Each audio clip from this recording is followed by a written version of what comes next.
For families and friends, a wall of heartbreak. The faces of some of the 199 or more civilians kidnapped and taken into Gaza hang outside Israel's Defense Ministry headquarters as a reminder they're still missing. Among the kidnapped are young children and older adults. The families of the hostages have banded together to pressure the government to bring their relatives home. They took his wife, my aunt, Adina Moshe, 70 years old.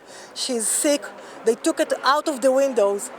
And then we didn't know what happened to her until hours later we get from many people that show us the movie that's here between two terrorists, cruel terrorists who killed her husband, and they took her on a motorcycle to Gaza Strip. The families say that for more than a week, no representative for the government has met with them. But private Israelis sprang into action. They call it the War Room for the Missing, and they opened it at the Tel Aviv Expo Center. Here, hundreds of volunteers look online for any shred of evidence about the fate of the hostages. Until the war started, many were members of a group called Brothers in Arms, one of the organizations behind 9 months of mass protests against the Israeli government's planned judicial overhaul.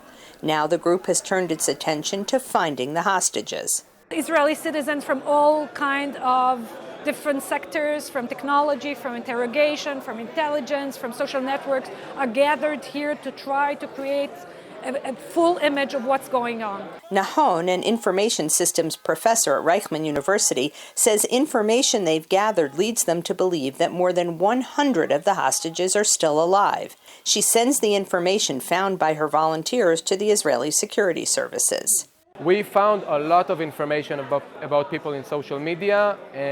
Some cases we understand that they were murdered, and then it's our job to update that we got new data. In other cases we see that they're alive, and we see them write online that they survived the event and what they're doing at the moment. And in other cases we bring it to further research if we don't have enough data. He says the public's response makes him proud of his country. Citizens have supplied food to soldiers, helped tens of thousands of Israelis displaced from their homes near Gaza, and provided psychological help for those dealing with trauma. When you see people just gather around and do whatever needs to be done at the moment to be strong and to win this situation, for me this is my greatest source for being optimistic. Israel is poised for a ground invasion of Gaza, but many Israelis say that getting the hostages back is their first priority. Linda Gradstein, VOA News, Tel Aviv.